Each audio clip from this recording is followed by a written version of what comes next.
Avez-vous déjà imaginé comment une femme, au milieu d'une société dominée par les hommes, pourrait changer le destin d'une nation entière?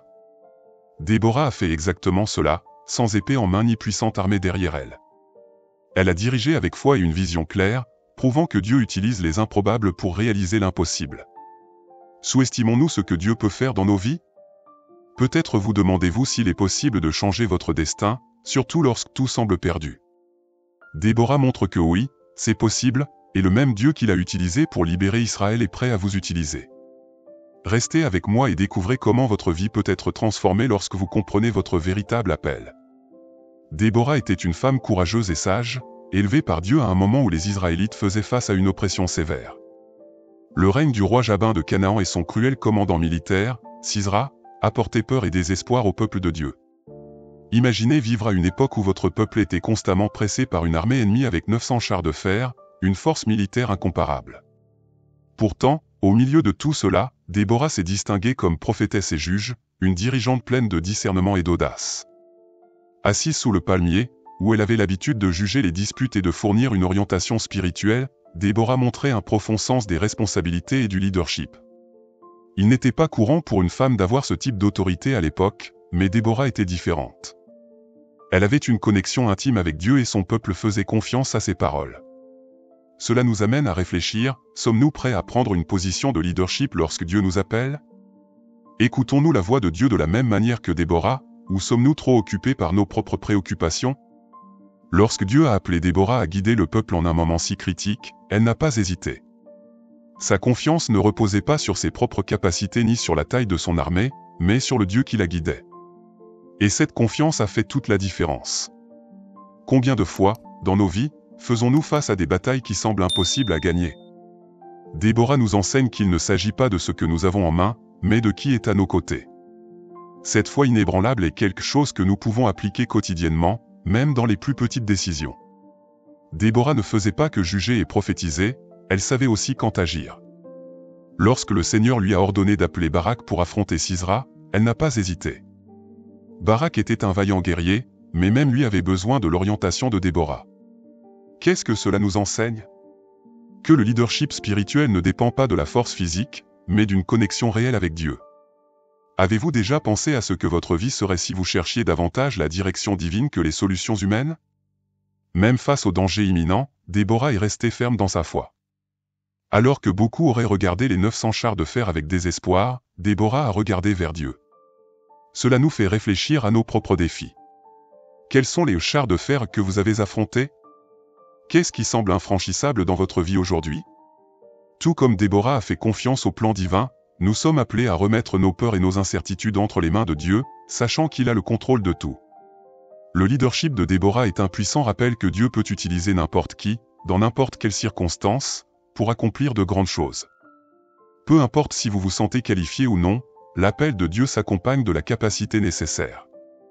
Déborah n'a pas seulement dirigé le peuple, elle les a également inspirés à faire confiance au Seigneur en pleine oppression. Et vous, qu'est-ce que Dieu vous appelle à faire dans votre vie? Êtes-vous prêt à dire oui et à faire confiance à sa direction? Pendant 20 longues années, les Israélites ont vécu sous l'ombre de l'oppression de l'armée de Sisera. Imaginez le poids de cette réalité quotidienne, une armée avec 900 chars de fer qui semblait invincible, détruisant tout espoir de liberté. Pendant tout ce temps, le peuple de Dieu a souffert, essayant de survivre aux pressions constantes de l'ennemi. Au milieu de cette souffrance, une leçon puissante émerge, leur cri a finalement atteint Dieu. Combien de fois nous trouvons-nous dans des situations qui semblent durer une éternité, où notre seule option est de crier à l'aide? L'oppression était intense et implacable, mais elle a apporté quelque chose d'important, un réveil spirituel dans le cœur du peuple.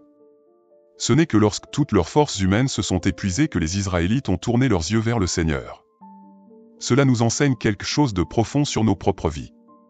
Combien de fois faisons-nous face à des situations désespérées avant de nous souvenir de chercher Dieu?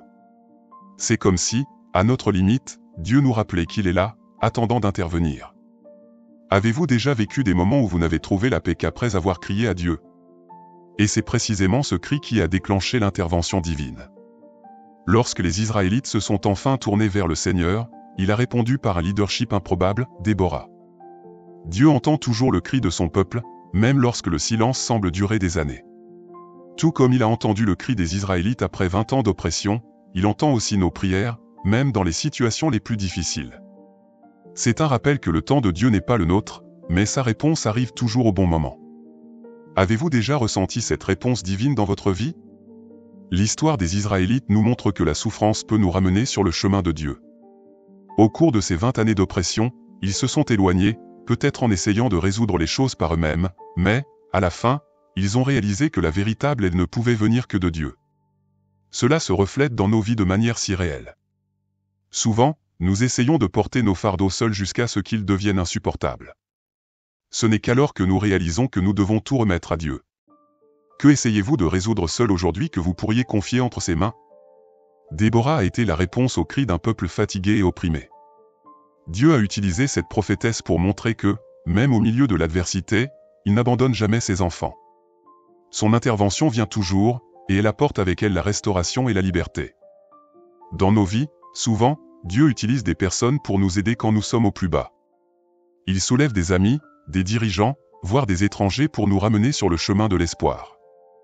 Êtes-vous attentif aux personnes que Dieu a placées dans votre vie en réponse à vos prières? Cette histoire nous rappelle que le cri sincère atteint toujours le cœur de Dieu. Peu importe le temps que nous mettons à demander de l'aide ou la profondeur de notre désespoir, Dieu est toujours prêt à agir. Les Israélites ont appris cela de la manière la plus difficile, après 20 ans d'oppression, mais lorsqu'ils se sont enfin rendus à lui, ils ont vu sa main puissante à l'œuvre. Et nous? Attendons-nous le moment propice pour appeler, ou sommes-nous prêts à remettre nos défis dès maintenant? Dieu écoute ou il écoute toujours.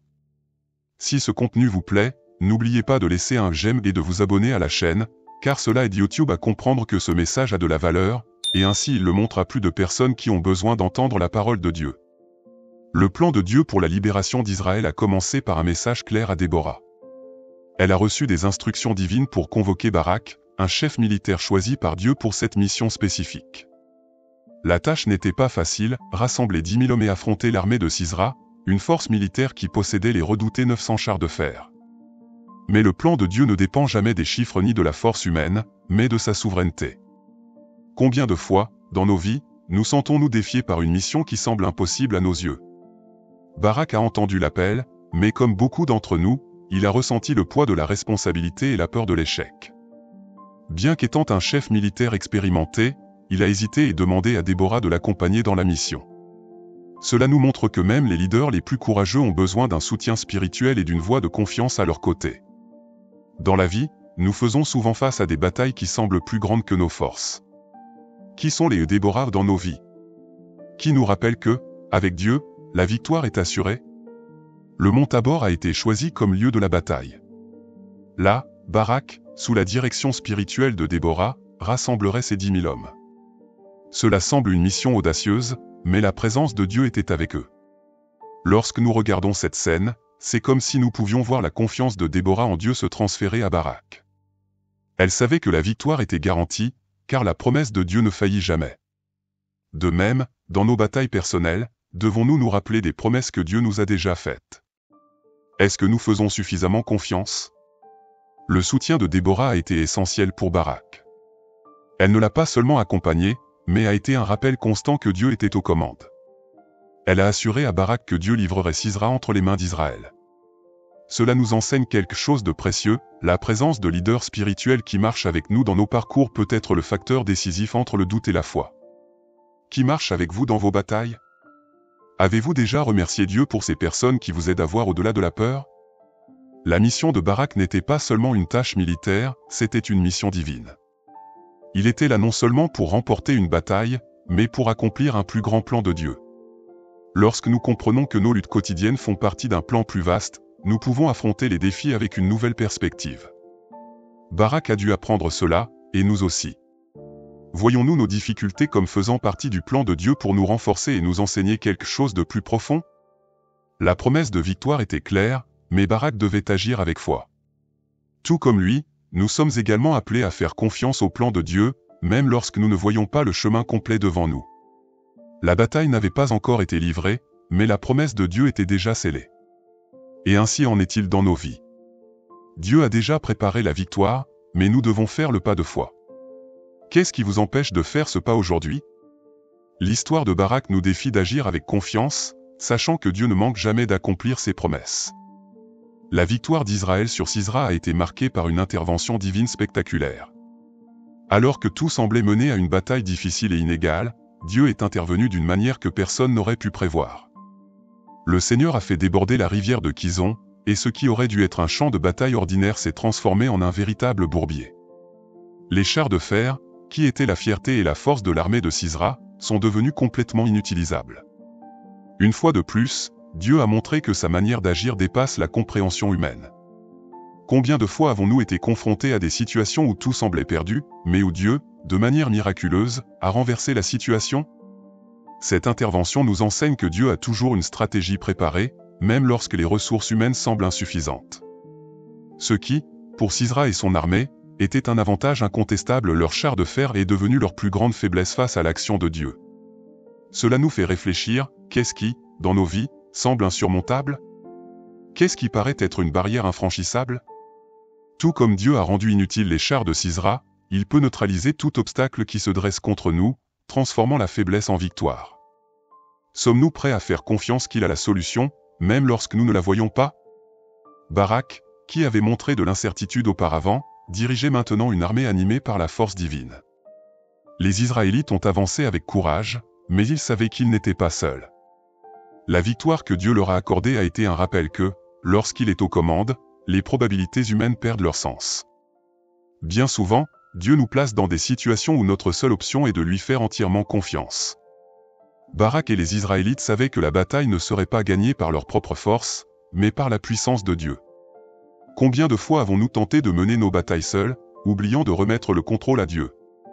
Le débordement de la rivière de Kison a été un signe clair que Dieu dirigeait cette bataille.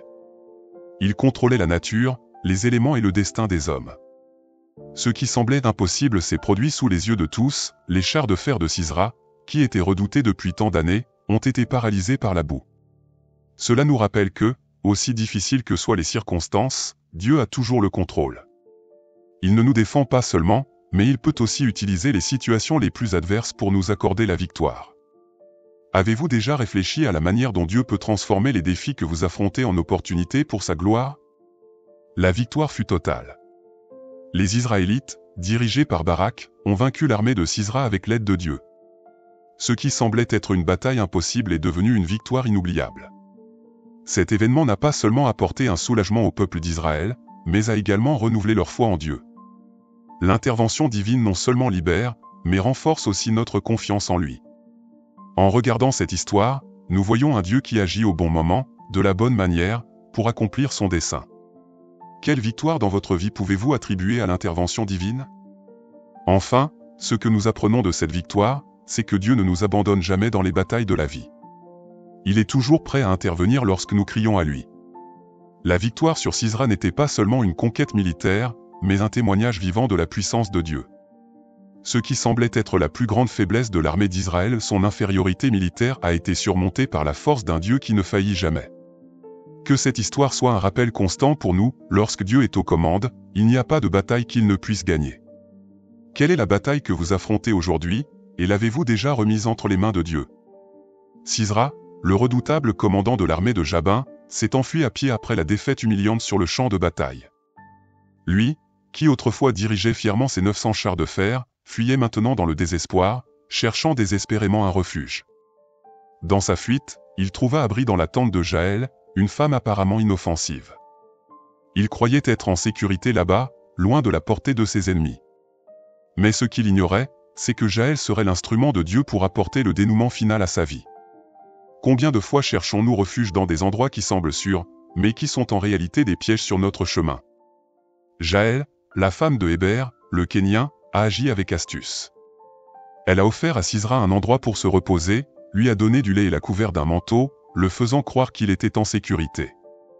Il est intéressant de voir comment, dans des situations désespérées, nous nous accrochons à ce qui semble être un réconfort temporaire, sans réaliser que le danger peut être tout proche. Cependant, Jaël savait ce qu'elle devait faire. Dieu avait placé cette opportunité entre ses mains, et elle n'a pas hésité à agir. Cela nous fait réfléchir, avons-nous le courage d'agir lorsque Dieu nous appelle, même si la situation semble difficile ou risquée?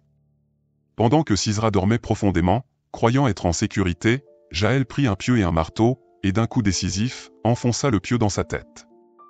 La mort de Sisera aux mains d'une femme n'était pas seulement un acte de bravoure, mais l'accomplissement de la prophétie de Déborah.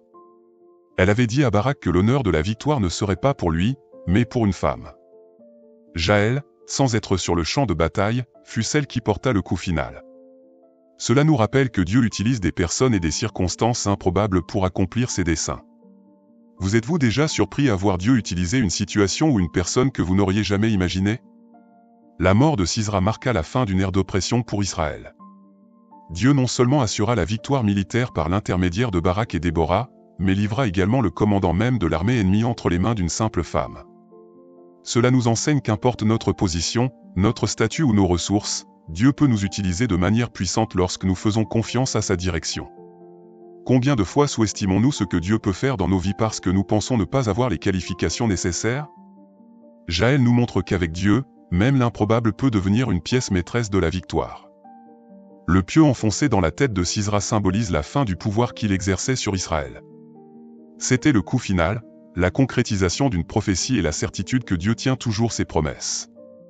En livrant Sisera aux mains de Jaël, Dieu montra que sa justice prévalait toujours, même si elle semblait tarder. Combien de fois regardons-nous les injustices dans nos vies et remettons en question le timing de Dieu? Mais, tout comme dans l'histoire de Jaël et Sisera, la justice de Dieu vient au moment juste et de manière souvent inattendue. En fin de compte, l'histoire de Jaël est un puissant rappel que Dieu utilise des personnes ordinaires pour accomplir ses desseins extraordinaires. Elle, qui n'était pas une guerrière, a mis fin au plus grand ennemi d'Israël. L'honneur de la victoire lui a été donné, conformément à la parole de Déborah, montrant que Dieu ne se limite pas aux attentes humaines.